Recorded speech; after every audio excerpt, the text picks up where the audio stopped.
Nous allons continuer nos travaux donc, sur le projet de loi sur la simplification de la vie des entreprises avec l'audition des organisations syndicales. Et donc nous recevons cet après-midi pour la CFDT Mesdames Aurélie Seigne, responsable du service économie et société, et Bérangère Favot, assistante politique chargée des relations avec le Parlement. Pour la CFE-CGC, messieurs Nicolas Blanc, secrétaire national de la transition économique, et Louis Delbos, chargé d'études économiques. Et pour la CGT, messieurs Thomas Vacheron, secrétaire confédéral, et Victor Duchesne, conseiller confédéral. Pour Force ouvrière, monsieur Patrick Privat, trésorier confédéral, et madame Brussia Marton, assistante du secrétaire général. Donc, mesdames et messieurs, on a tout juste commencé notre commission spéciale. On l'a mise en place il y a 8 jours. On commence les auditions cette semaine. On n'a que 15 jours pour travailler sur ce projet de loi. Alors, on l'a dit à plusieurs reprises, il faut distinguer bien sûr la norme qui protège et celle qui entrave inutilement. Et donc, il faut faire simple, sans mettre à la fois en péril notre édifice social et notre édifice environnemental. Et il nous a semblé important de vous entendre, même si, encore une fois, c'est dans des délais contraints qu'on subit, nous aussi, par rapport à ce texte. Mais ça ne vous empêchera pas, d'ailleurs, de nous envoyer des notes écrites, mais assez rapidement, si on n'a pas le temps de tout voir cet après-midi pour avoir votre avis sur ce projet de loi. Ces dispositions les plus médiatiques, on parle de simplification des bulletins de paie, de la suppression des CERFA, etc. Donc, merci en tout cas de votre présence. On va essayer de faire en sorte que vous puissiez vous exprimer assez rapidement pour une présentation dans un premier temps. Et puis ensuite, nous aurons des questions de nos collègues ici présents. Notre rapporteure, Catherine Di Folco, qui est ici présente, qui aura d'ailleurs tout à l'heure une autre audition, parce qu'on essaie de se multiplier un peu entre le président et les deux rapporteurs pour faire vite. La vie est ainsi faite. Donc, je laisse la parole à Madame Seigne ou Madame Favot. Madame Seigne. Madame Seigne, tout à fait. Merci beaucoup, Monsieur le Président, Madame la rapporteure, et Mesdames et Messieurs les sénateurs. Peut-être en préambule, je tiens à dire que pour la CFDT, simplifier peut être de bonne gouvernance dès lors qu'un certain nombre de conditions sont réunies. La première chose, c'est que simplifier, ce n'est pas déréguler. Il appartient aux législateurs de garantir que la vie économique respecte nos principes, nos valeurs et permet l'atteinte des engagements qui sont les nôtres. Je pense en particulier en matière sociale, écologique ou démocratique. Et donc pour la CFDT, une bonne simplification, c'est une simplification qui permet l'effectivité des droits. On pense de ce fait que la simplification ne peut pas se faire en urgence et doit faire l'objet d'un réel travail de concertation et d'expertise de ce que produit la suppression de telle ou telle norme. Et plus structurellement, nous pensons qu'il faut s'interroger sur la construction de la norme elle-même, puisque il ne s'agirait pas de revenir sur des mesures dont l'encre est à peine sèche. Et c'est le cas dans le projet de loi qui nous intéresse. Pour la CFDT, il y a 7 points de vigilance dans ce projet de loi, dont certains suscitent notre inquiétude forte.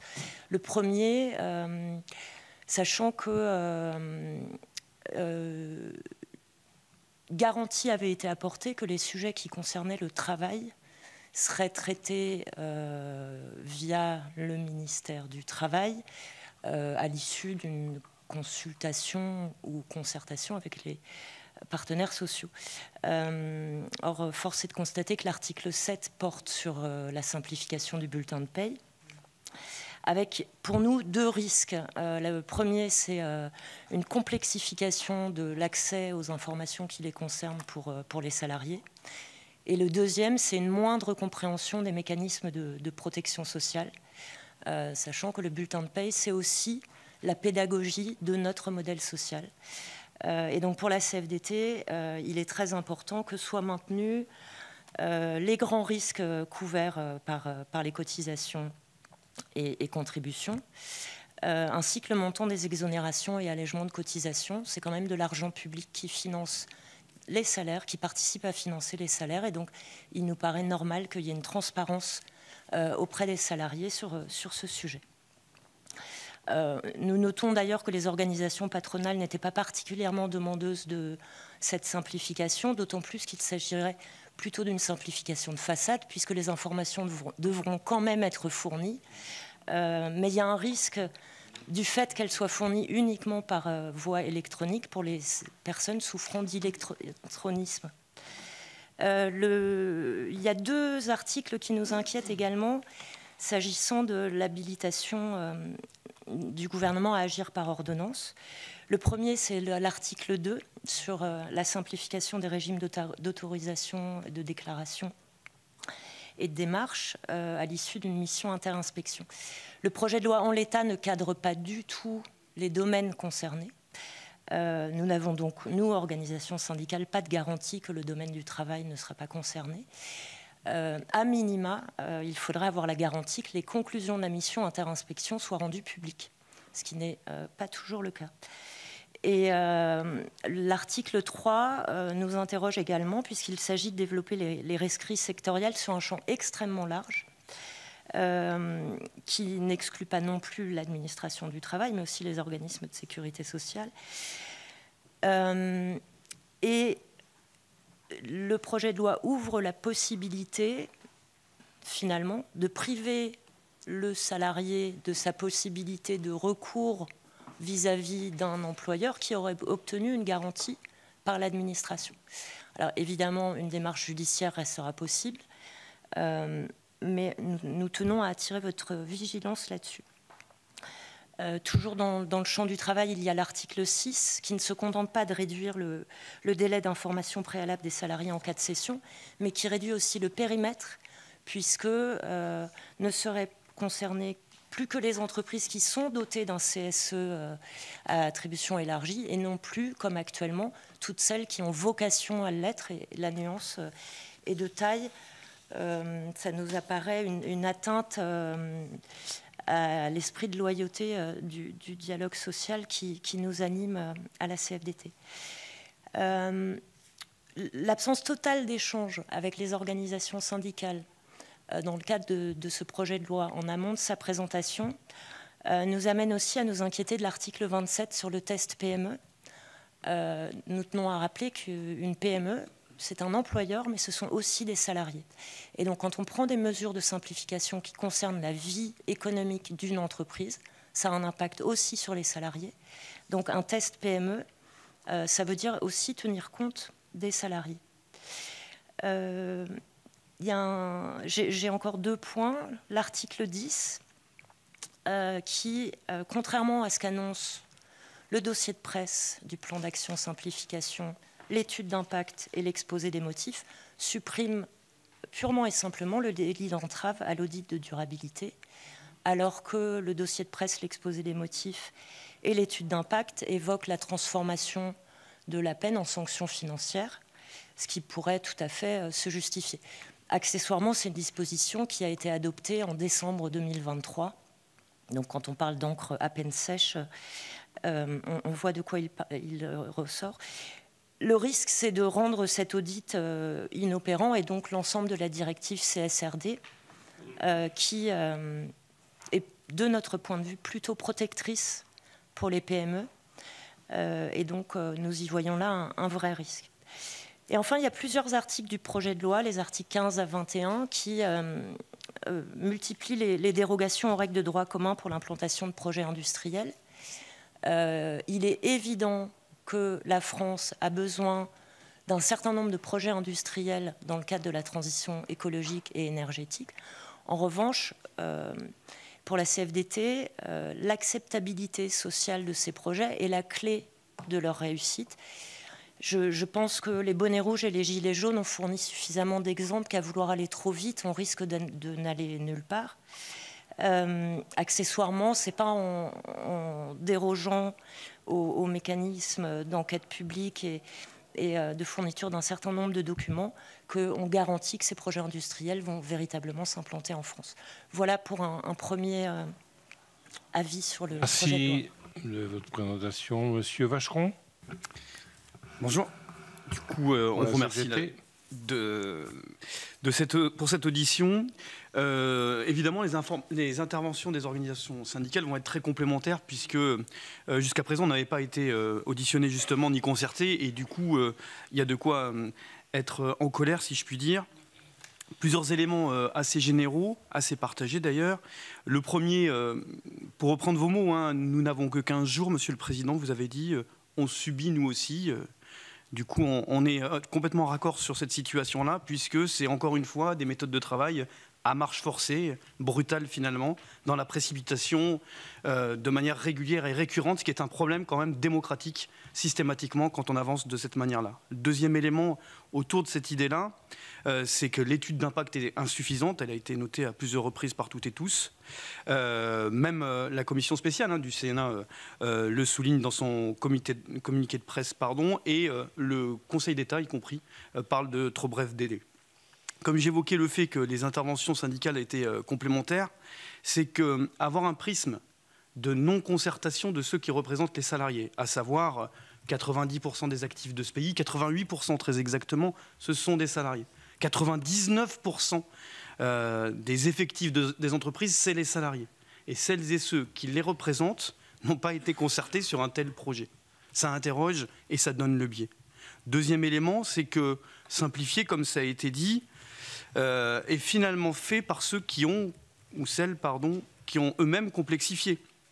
Puisque la complexification de plusieurs éléments sont le résultat des contre-réformes successives, de casse ou de recul, qui font qu'on a un modèle social, c'est notre République qui s'inscrit à l'intérieur, et ces contre-réformes sociales, elles amoindrissent et elles cassent de fait pour nous la République. Au moment où il y a une extrême droitisation du débat public, amoindrir les droits des salariés, c'est un carburant pour la désespérance sociale. L'autre élément important, c'est qu'il y a une confusion entretenue entre simplification et dissimulation des informations pourtant nécessaires au contrôle de l'activité économique, de la protection de l'environnement, et ce n'est pas un petit sujet, ou à l'exercice des salariés de leurs droits. Cette dissimulation des droits est conçue comme une étape vers leur suppression, et cet objectif est à peine caché par le gouvernement.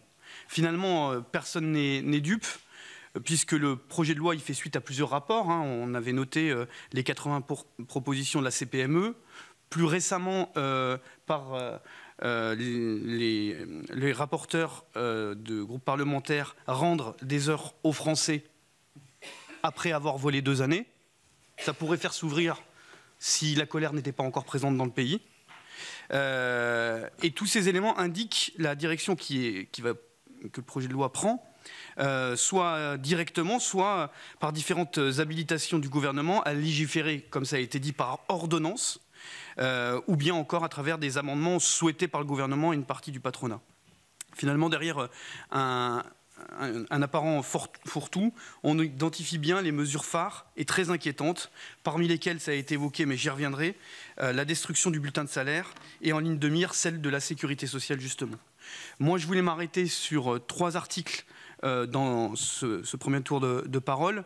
Le premier, c'est l'article 2 qui, justement, il prévoit la possibilité de légiférer par ordonnance, alors qu'encore une fois, nous insistons, l'étude d'impact révèle la nécessité de faire un état des lieux, des démarches administratives et de leur nécessité.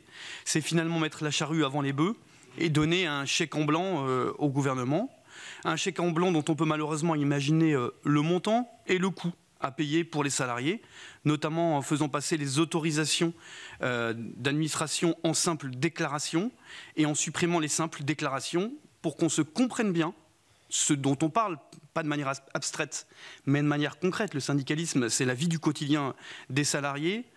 Prenons par exemple la durée hebdomadaire de 48 heures de travail. Aujourd'hui, pour y déroger, il faut que l'inspection du travail indépendante l'autorise et que le CSE, le comité social et économique, donne son avis. Demain, un employeur pourrait, sur simple déclaration, décider de faire travailler un salarié jusqu'à 60 heures de travail par semaine. Ça ouvre toutes ces possibilités-là, et ce sur quoi on arrête notoirement sur cette plus qu'incohérence de chèque en blanc donnée par la possibilité d'avancer par ordonnance. L'article 6, j'essaie de compléter ce que disait ma collègue,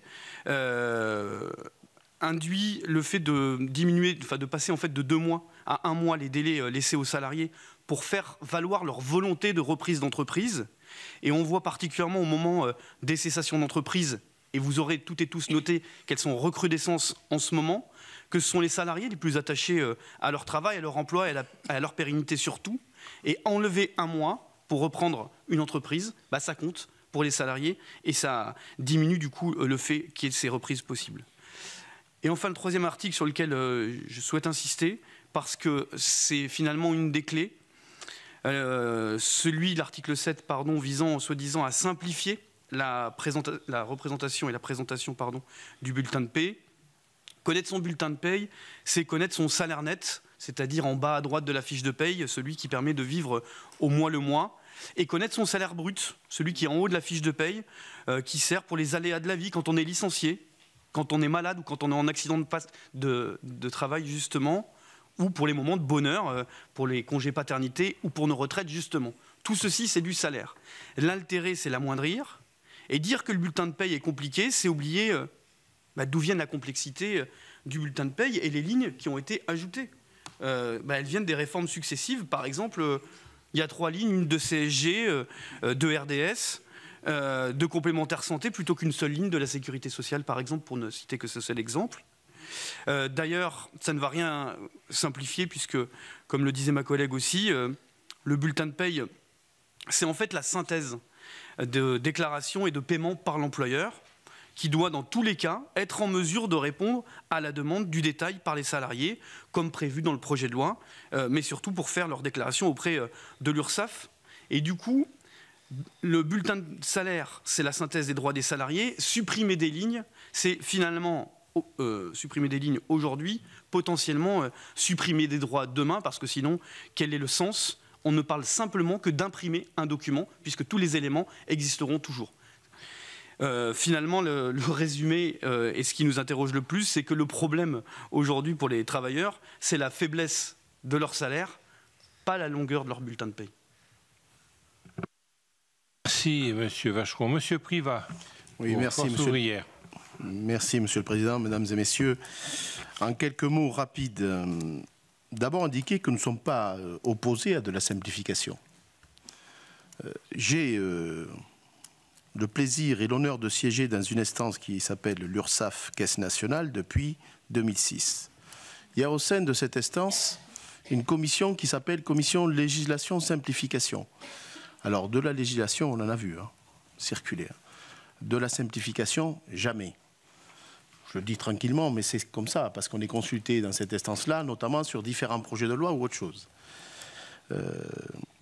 Premier élément. Dire que apprendre, découvrir ce projet de loi, alors même que nous n'avons jamais été consultés sur les éléments, n'est tout simplement pas tolérable. Je renvoie à l'article L1 du Code du travail qui indique que quand il y a des modifications ou des choses prévues qui touchent au travail, eh bien, il doit y avoir une concertation avec les organisations syndicales qui représentent les salariés. Et là, dans ce dossier-là, point de concertation, si ce n'est aujourd'hui, parce que nous sommes auditionnés, ça c'est autre chose.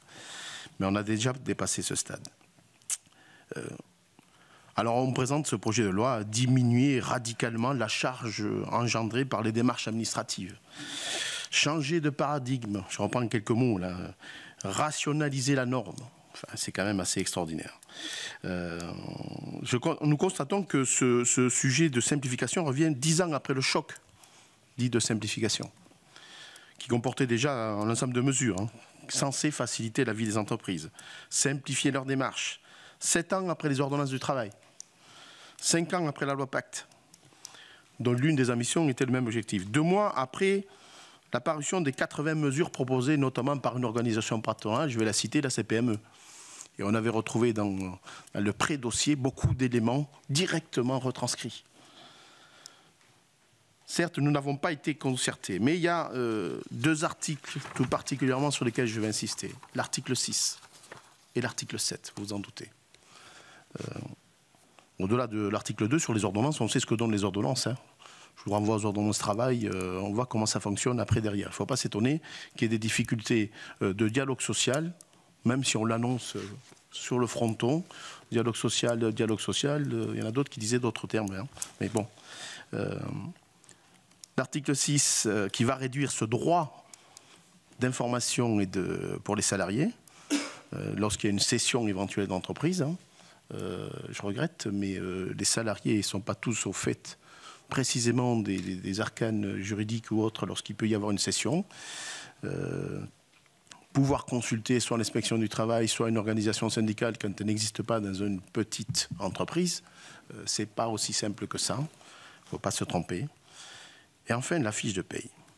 Alors là, c'est extraordinaire. Extraordinaire. Y compris avec les 2 documents, les 2 slides. Hein, je n'hésite pas à les remontrer quand même. Hein, avant, après. C'est absolument extraordinaire. Et notamment le après, quand on commence à dire une fois l'adresse du salarié, coût total pour l'employeur. Ça, c'est fabuleux. Ça y est sur l'autre fiche de paye, hein, avant. En bas. On le sait. Quelqu'un qui sait lire une fiche de paye, il sait exactement quand la fiche de paye est bien faite. Quand la fiche de paye est bien faite. Ce qui peut advenir. Mais là, c'est de la culpabilisation. Vous voyez, vous coûtez beaucoup à l'entreprise. Pas la peine de vouloir revendiquer du salaire. Or, le salaire, c'est ce qui permet de vivre. Le secrétaire général dit souvent, c'est ce qui permet de remplir le frigo. Hein. Mais c'est ce qui permet aussi d'avoir une protection sociale collective. Et je n'oublie pas une chose, c'est qu'il n'y a pas uniquement le salaire net en bas qu'on reçoit, après déduction de l'impôt à la source. C'est qu'on négocie les salaires en salaire brut, qui intègre ça se négocie comme ça dans les conventions collectives ou dans les entreprises. Ça pas autrement. Qui intègre toute la protection sociale aussi. Parce qu'en fait, on ne gagne pas un salaire net, on gagne un salaire brut. Le reste, c'est du salaire différé. Et vouloir laisser croire qu'en simplifiant la fiche de paye, on va simplifier la vie des entreprises, c'est se moquer du monde. 1, il a déjà été simplifié, il y a très peu de temps. Très peu de temps. 2, tous les éléments, je dis bien tous les éléments de la fiche de paye complète doivent être conservés dans l'entreprise pour ne serait-ce que faire la déclaration sociale nominative. Dossier que nous avions soutenu. Parce que la DSN, c'est un outil de lutte contre la fraude, entre autres. Et qui permet d'attribuer à chaque attributaire ce qui lui revient. Ce qui veut dire que quelqu'un qui a pondu ça, là, il n'a jamais fait un bulletin de salaire. C'est pas possible. Et il ne sait pas ce que c'est que faire la paye. Vous comprendrez qu'en tant que trésorier d'une confédération, je suis employeur. Moi, j'édite 150 bulletins de salaire à peu près tous les mois. Je suis donc plus représentatif que certaines entreprises dites qui adhèrent à la CPME, qui ont que quelques petits salariés, et qu'en la matière, je n'ai pas trop de leçons à recevoir sur la fiche de paye. D'autant que je suis administrateur URSSAF, je vous l'ai dit, depuis 1996. Donc la musique, je la connais par cœur, quoi. Par cœur. Ce qu'il faudrait faire, et j'insiste lourdement là-dessus, c'est labelliser les fiches de paye. Ce n'est pas la même chose que la simplifier. Vous avez 4-5 éditeurs, on ne va pas les nommer parce qu'on n'est pas là pour faire de la pub, mais on les connaît. Vous avez 4-5 éditeurs qui font plus de 80% du marché. Donc avec cela, et ils sont au JIP-MDS tous, avec cela, on peut mettre en place une vraie norme, une labellisation des fiches de paye pour qu'elles soient compréhensibles par tout le monde, quel que soit le type d'entreprise. Et je parle pour le secteur privé. Mais si j'en viens, parce que je ne les oublie pas quand même, les salariés du public, alors là, c'est le summum. Pour l'État, c'est à peu près lisible. Fonction publique hospitalière, alors là, il faut s'accrocher. Et dans la fonction publique territoriale, c'est encore pire.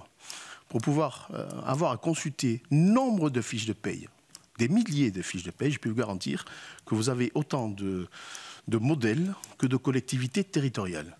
C'est pour ça que nous parlons, nous, de labellisation. Et quand je dis nous, ce n'est pas simplement nous, c'est que vous avez une convention d'objectifs et de gestion qui a été signée à l'URSSAF Caisse nationale. Les signataires sont messieurs Attal, monsieur Amgar, qui est toujours à ce jour dans le cabinet de monsieur Attal, l'ancien président Thibault Langsad, l'ancien président de l'URSSAF, qui ont signé. Et il y a un article qui parle de labellisation. Et ça a été voté largement par les interlocuteurs sociaux autour de la table présents au conseil d'administration de l'URSSAF. C'est vraiment pas la même chose, la labellisation, me semble-t-il. Voilà sur quoi je voulais insister. Merci. On va passer la parole alors, madame... monsieur Leblanc, monsieur Blanc, Nicolas Blanc. Oui. C'est bon, merci Monsieur le Président, Mesdames, Messieurs.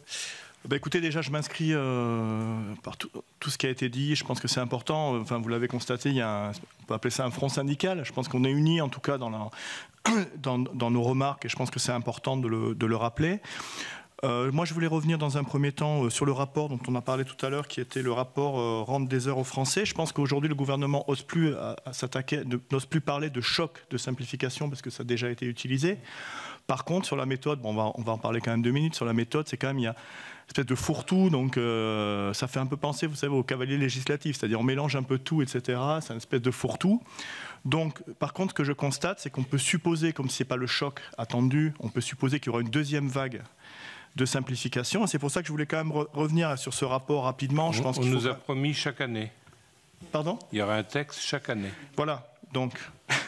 En tout cas, pour ce coup, donc à chaque fois, je répéterai la même chose, éventuellement, etc. Mais je pense que c'est important de le rappeler.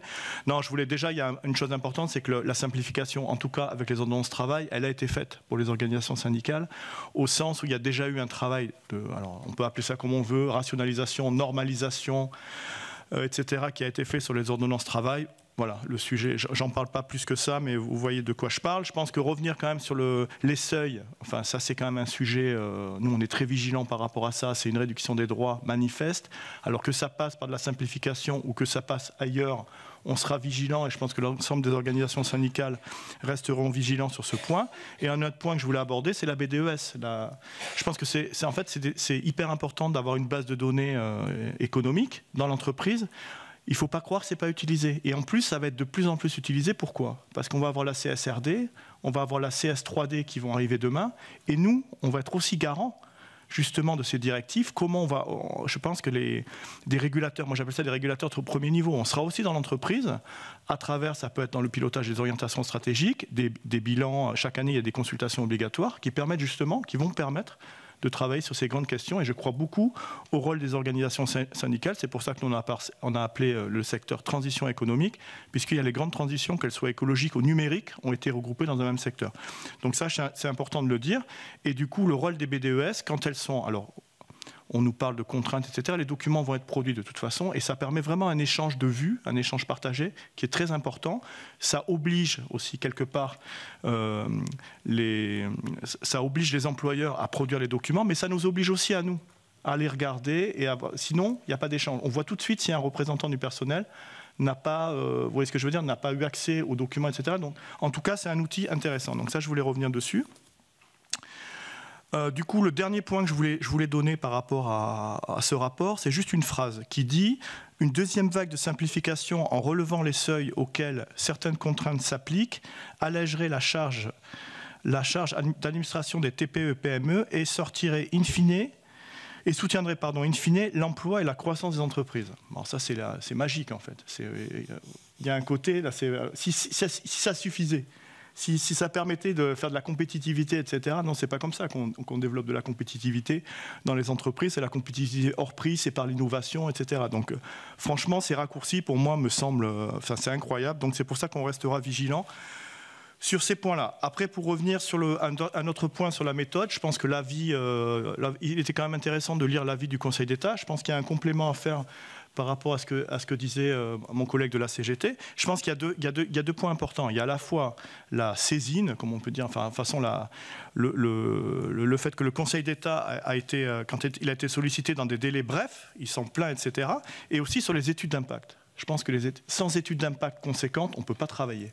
Et ça, nous on le dit, vous le dites, tout le monde le dit. En fait, c'est impossible d'avoir les études. Et ils le répètent, la vie, ça n'est que ça en fait. Études d'impact pas assez complètes. Donc finalement, c'est une méthodologie qui est mise en avant. C'est-à-dire à la fois, on fait des saisines soit trop tard pour ne pas permettre de travailler dans de bonnes conditions.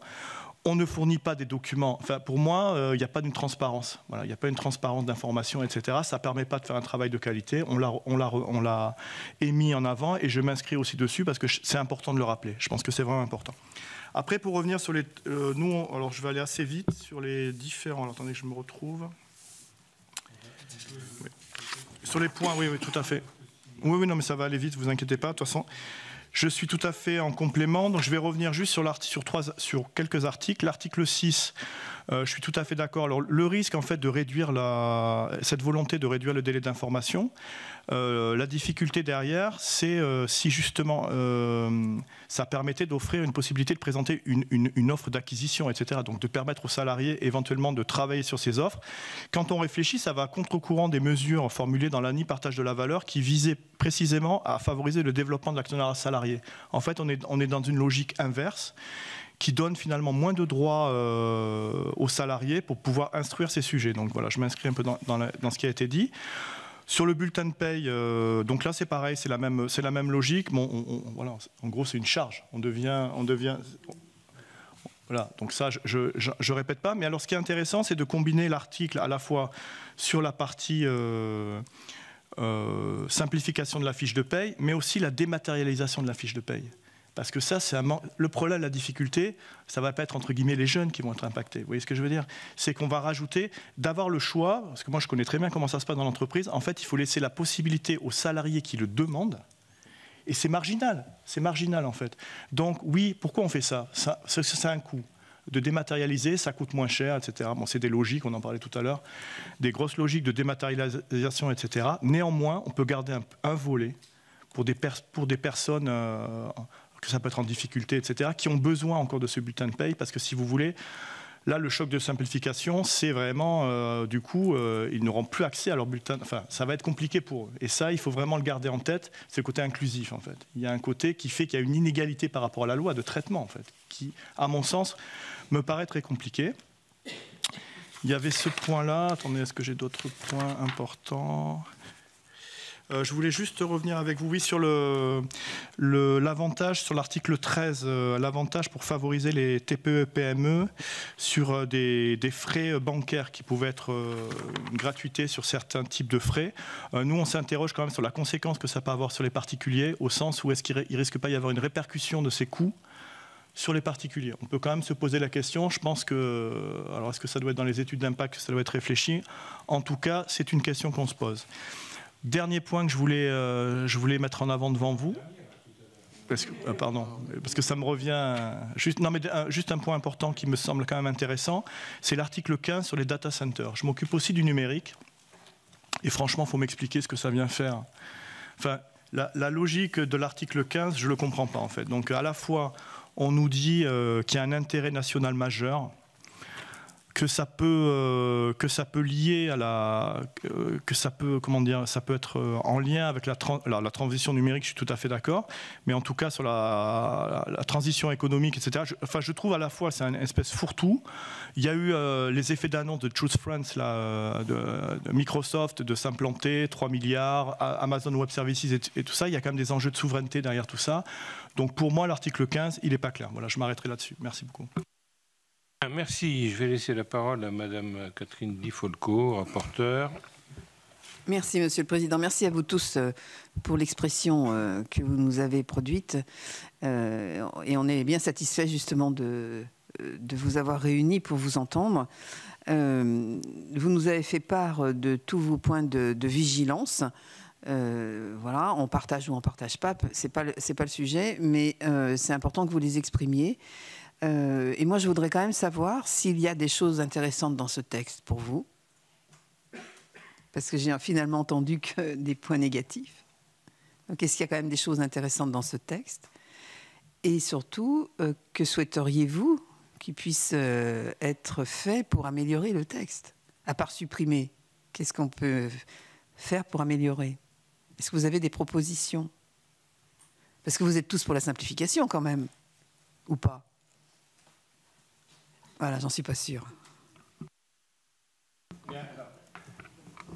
Et si vous essayez de répondre très synthétiquement, pour qu'on puisse faire tourner la parole.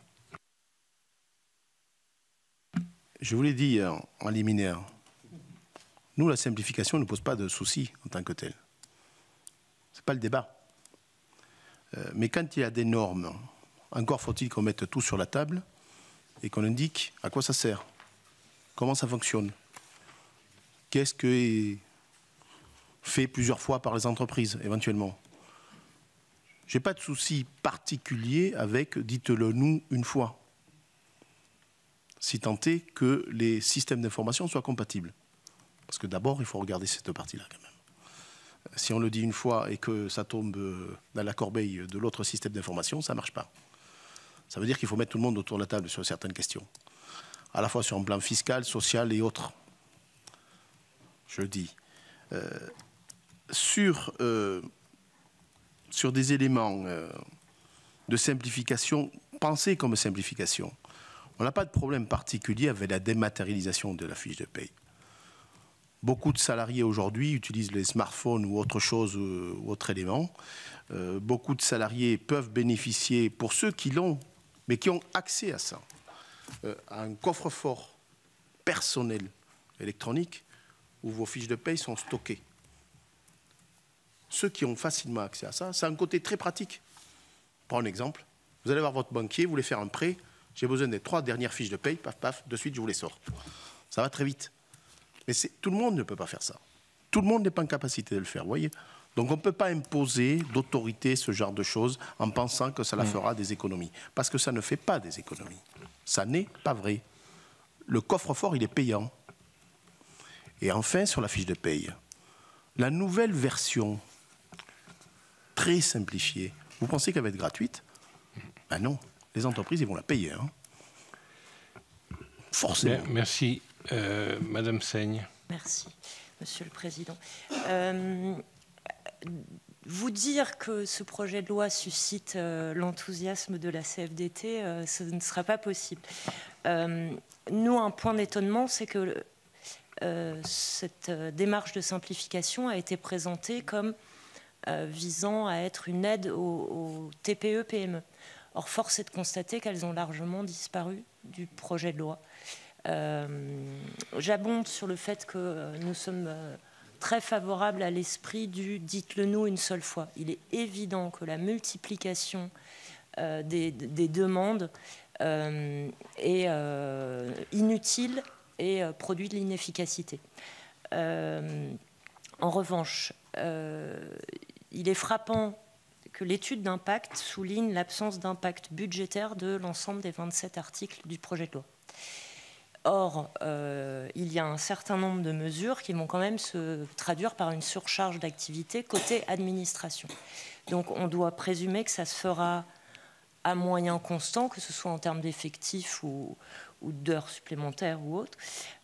Donc, ça nous interroge.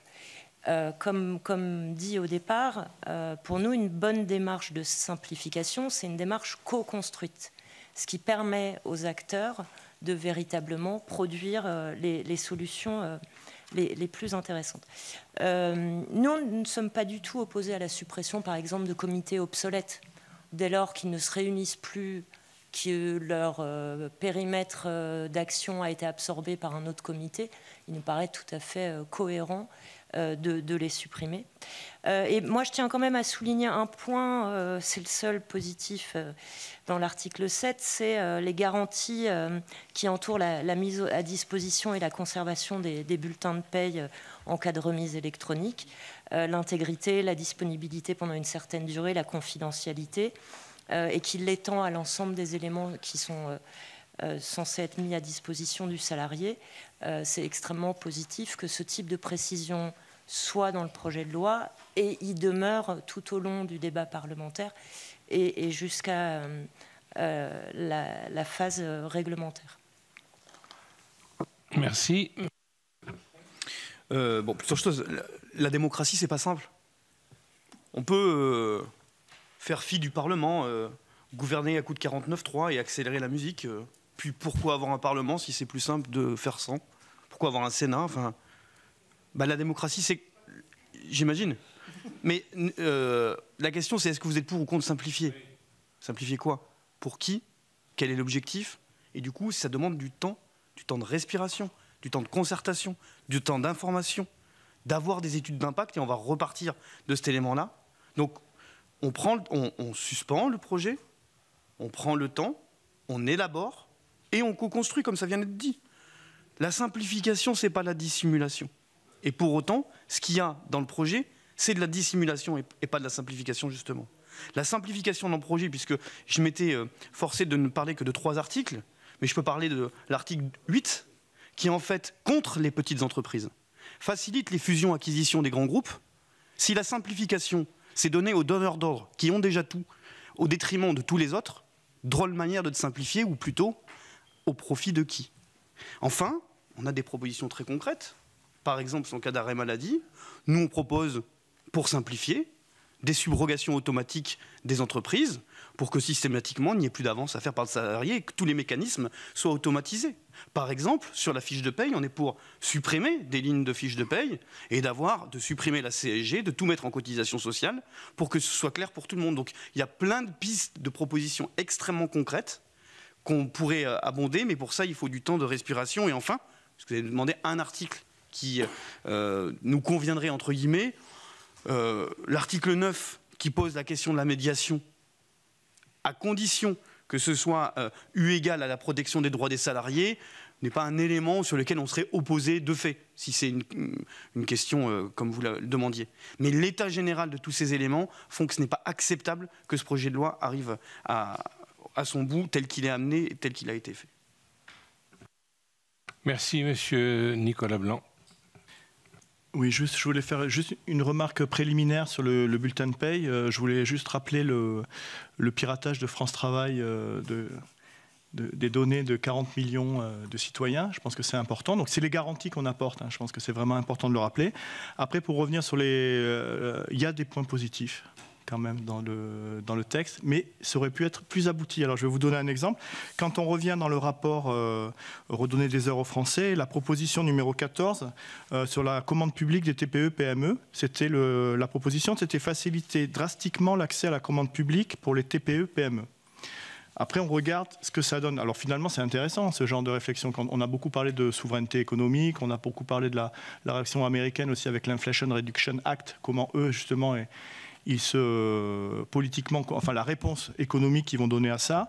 Et nous, en fait, donc dans la stratégie qui est donnée, c'est faciliter l'accès. Donc c'est le titre 3, faciliter l'accès de toutes les entreprises à la commande publique. Donc c'est l'article 4 et 5 qui permet d'uniformiser. Donc est-ce que c'est une première étape ? Quelle est l'ambition derrière tout ça? Est-ce que justement après on va une fois l'harmonisation faite, on va rentrer vraiment dans de faciliter drastiquement l'accès à la commande publique? Finalement, ça ne répond qu'à un élément. Vous voyez ce que je veux dire? C'est une première étape. Ok, on la note. Donc c'est un point plutôt positif dans ce sens-là. Enfin, je pense que ça va dans un sens de simplification et en tout cas d'harmonisation par rapport à la commande publique. Mais franchement, c'est pas très ambitieux à notre sens. Voilà, merci. Merci pour ces points. Alors, je vais laisser la parole à Madame Raymonde Poncet-Monge. Oui, merci. Alors, sur la feuille de paye, moi je partage tout ce que vous avez dit, mais nous avons eu les organisations patronales juste avant votre audition, et elles aussi, elles ne le demandent pas. Enfin. Donc, je crois que là, parce qu'elles ont bien conscience, au-delà, on dira, des objectifs certainement idéologiques et politiques qui sont présents dans cette mesure, elles ont bien compris qu'effectivement, il n'y a pas de simplification. Il faudra toujours qu'il y ait un calcul des 5 risques, etc. Et qu'en plus, dans un premier temps, parce que le ministre a dit dans un premier temps, elles seront tenues de répondre aux demandes individuelles des salariés. C'est dans un premier temps. Parce que dans un deuxième temps, ça sera une banque et le salarié, il faudra qu'il aille chercher dans les 5 risques, c'est-à-dire un accès encore plus impossible quand il demande à l'employeur, c'est quand même un peu plus facile. Donc effectivement, vous avez noté la dématérialisation, et moi je dirais sur la dématérialisation, elle est obligatoire, là, hein, c'est-à-dire que c'est automatique et il n'y a pas à discuter. Vous avez pointé qu'il faut que, pour que ça soit inclusif, que ça soit à la demande. Moi j'irais plus loin, il faut que ça soit avec l'accord du salarié. Auquel cas, vous lui donnez les éléments du choix et vous le faites arbitrer. Parce qu'à la demande, encore faut-il, voilà, qu'il sache qu'il peut demander, etc. Bon, je ne veux pas être plus royaliste que vous, mais enfin un petit peu quand même sur ce point. Pardon ? Oui. Donc effectivement, sur l'article 7, je pense qu'on n'en est pas... il y aura une demande de suppression, personne ne le demande. Alors, au bout d'un moment, il faut... Pardon ? Peut-être pas tout l'article 7. Voilà. En tout état de cause, on aura des propositions de repli, s'il doit garder. Enfin, bon, voilà. Moi, j'aimerais, donc, on ne va pas s'éterniser sur la feuille de paye, revenir à l'article 6, là, sur l'information, dite loi Hamon. Ils disent qu'il y a un effet faible, il n'y a pas d'effet, moi je ne suis pas d'accord. D'abord, il y a un effet, il est faible, hein, mais il y a quand même. Donc, il n'y a aucune évaluation de pourquoi il y a un effet faible. Enfin, je dirais, je ne veux pas être caricatural, mais peut-être qu'il fallait 3 mois et pas 2. Et là, on dit qu'il y a un effet faible, là on met 1. Bon, il y aura un effet encore plus faible, on est bien d'accord. Et donc, on sait bien que l'alternative, là, elle est vers la suppression, comme beaucoup de choses. Vous dites effacement ou atténuation, puis suppression. Donc vous, j'ai demandé un petit peu aux organisations patronales si elles avaient des exemples de ventes qui auraient été entravées, retardées, de par ce droit qui existe depuis 10 ans. Moi, j'aimerais savoir si vous, en tant qu'organisation syndicale, quelles sont les remontées que vous avez eues, des difficultés, obstacles pour des salariés de reprendre leur entreprise, en sachant qu'on dit que ça a peu d'effet, mais que l'employeur, il peut très bien il n'a pas à motiver le fait qu'il ne retient pas celle des salariés, qu'il retient une autre, quoi. Donc, il y a quand même pas mal de... c'est difficile de faire une évaluation. Donc vous, puisque c'est quand même un droit lié aux salariés, qu'est-ce que vous pouvez en dire et vous avez raison de pointer qu'au partage de la valeur, on n'avait que ça dans la bouche. Hein, mais dans le partage de la valeur, il fallait surtout exonérer de toute cotisation. Donc il y avait un autre enjeu. Mais voilà, vous, qu'est-ce que vous pouvez nous en dire? Et puis, je dirais que pour la feuille de paye, et là aussi, les organisations patronales sont d'accord. Moi, il y a un autre problème, si on en est à ne pas pouvoir supprimer et être de repli. Il y a la volonté de mettre les exonérations allègements, non plus sur une ligne distincte qui les marque bien, mais de les intégrer, de mettre le net, quoi. La cotisation des employeurs, net des allègements. Et ça, cette invisibilisation aussi, vous ne l'avez pas pointé, pose problème. Voilà, je vous remercie. Bien. Alors, Madame Seigne, vous avez des choses à répondre à Madame Poncet-Monge? Je pense que vous avez largement repris les différentes remarques portées par mes collègues et moi. Concernant la loi Hamon, le fait est que pour des salariés, reprendre l'entreprise, c'est pas quelque chose qui est naturel. Et qui se fait en 3 coups de cuillère à peau. Donc, il est certain que le délai de 2 mois est sans doute déjà extrêmement contraint pour des salariés qui souhaiteraient reprendre leur entreprise. Après, je ne vous cache pas que la période de la crise sanitaire a complètement modifié la donne par rapport au contexte dans lequel la loi a été adoptée en 2014. Donc là, on a vraiment besoin d'observer la manière dont ça a fait évoluer les choses avant de pouvoir vous apporter une réponse étayée sur le sujet. Monsieur Vacheron ?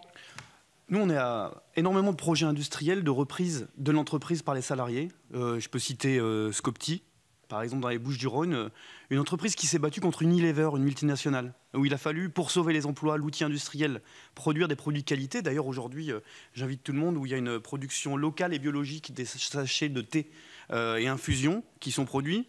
Il a fallu batailler. Si les délais étaient réduits, ce n'aurait pas été possible.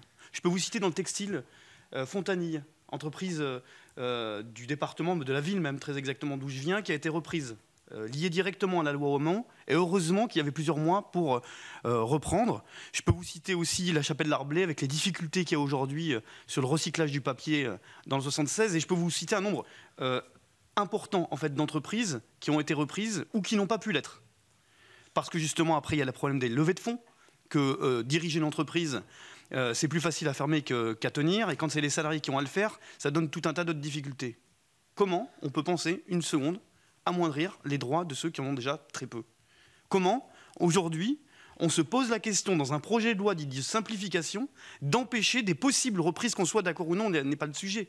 Mais tout le monde est d'accord pour l'emploi quand même. Pour maintenir un tissu industriel, il ne peut pas y avoir Choose France d'un côté et de l'autre côté Emma France qui est fermée, comme le sous-traitant de Stellantis en ce moment. Ces questions-là, elles sont bien posées et on y répond complètement à l'envers. Donc le minimum, c'est de prendre ce qui existe, prendre le temps, voire même, nous, on est pour élargir la possibilité aux salariés et raffermir la possibilité qui était dans le projet de loi Hamon, dans la loi Hamon, pardon, de l'étendre pour qu'il y ait des possibilités supplémentaires pour ne pas sacrifier et l'emploi d'un côté, l'outil industriel de l'autre, est-ce que ça induit dans les territoires qui, une fois que l'entreprise est supprimée, sont complètement sinistrés. Et je sais de quoi je parle, c'est le moins que je puisse dire. Dernière chose sur la fiche de paye, puisque moi j'ai peu insisté là-dessus, eu égard au fait qu'on est complètement d'accord sur le sujet, mais évidemment, le scandale du pays, c'est la simplification de donner de l'argent public aux entreprises privées liées aux exonérations de cotisations. Le premier budget de l'État, c'est l'aide publique aux entreprises privées, et ce qui est en train d'exploser, c'est les exonérations de cotisations qui ne figurent justement pas sur la fiche de paye. Personne ne sait aujourd'hui que par SMICAR, par exemple, il y a 700 € par mois, rien qu'en exonération, donnée à chacun des SMICAR. Et je peux vous faire le dérouler jusqu'à 1,6 fois le SMIC de combien est donné. Ça, c'est pas sur la fiche de paye. C'est pourtant de l'argent public qui va aux entreprises privées, avec beaucoup de débats en ce moment sur le sujet, sur le fait que ça n'a pas d'effet justement sur l'emploi. Bah ça, c'est un élément qui serait un indicateur intéressant pour le salarié, important pour l'entreprise, supplémentaire pour l'employeur, et pour vous, élus de la République, de ce qu'on fait de l'argent public en toute transparence sur un bulletin de paye, tout simplement. Donc il y a moyen de l'améliorer, de le profiter. Pour ça, il faut nous laisser du temps et pas partir sur ce chemin qui est proposé. Merci, monsieur Privat. Très rapidement. Très rapidement. Sur la reprise d'entreprise. Mon premier métier était d'être conseiller à l'emploi. Dans Feu, la NPE, devenue l'usine à gaz pour l'emploi, et aujourd'hui France Travail. Vous ne devenez pas entrepreneur, je veux dire un gros mot pour un syndicaliste, en claquant des doigts. Vous pouvez être un excellent ouvrier, un excellent compagnon et un très mauvais gestionnaire. Très mauvais gestionnaire. J'ai aussi fait un autre métier, c'était du recouvrement en caisse de retraite complémentaire. Avant, dans les années 90. La période, y compris quand c'était en SARL, d'exonération de cotisation pour création d'entreprise, a été une période clé. Nombre de personnes ne savaient pas prévoir dans leur business plan, comme il faut dire aujourd'hui, que les prix de vente des produits, il fallait déjà intégrer qu'il n'y aurait pas d'exonération ou autre sur le système de production. C'est ça qui se passe, qui faisait qu'au bout de 6-12 mois, pouf, les choses capotaient. Vous ne levez pas des fonds auprès des banques, et surtout pas aujourd'hui d'ailleurs, c'est un petit peu compliqué, comme ça en claquant des doigts, avec des taux d'intérêt tels qu'ils sont. Donc ce n'est pas aussi simple que ça. Et si vous devez créer une scope à plusieurs salariés, en un mois, c'est irréalisable. Irréalisable. Même pas en deux d'ailleurs. Hein. Pas se tromper quand même. Voilà. Et juste une petite boutade sur la fiche de paye. En tant qu'employeur, on a dématérialisé la fiche de paye chez nous, à la Confédération. Mais on a laissé le choix. On a laissé le choix. Par contre, ceux qui l'ont dématérialisé ne sont pas revenus en arrière, hein, je vous le dis. On a laissé le choix. Et certaines n'ont pas pris ce choix-là.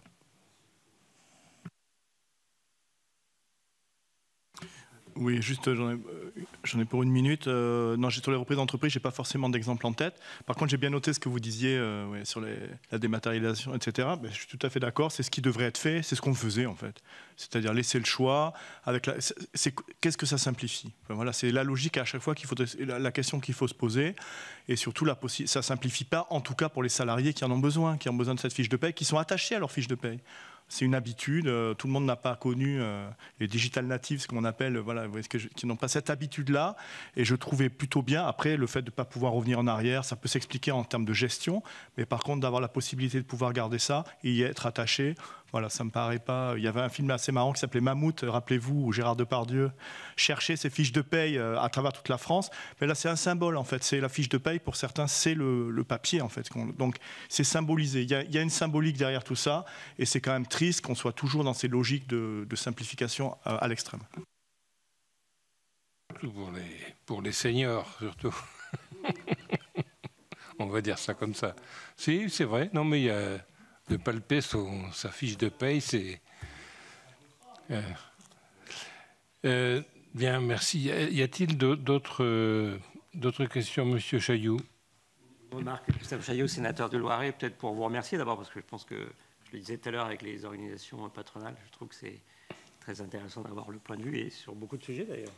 Et on peut se réjouir que le Sénat ait auditionné les organisations syndicales, parce que moi j'avais compris que dans le document qui nous a été donné par Bercy, que de décembre 2023 à 2024, il y avait une concertation avec les fédérations professionnelles et des organisations syndicales. C'est exactement ce que j'allais dire au Président, parce que, à travers ce que vous avez dit, Madame, ce que j'ai compris, c'est qu'il n'y avait eu finalement aucun dialogue avec les organisations syndicales que vous représentez. Et donc, je m'inscris complètement dans ce que vient de dire le Président Poindreau.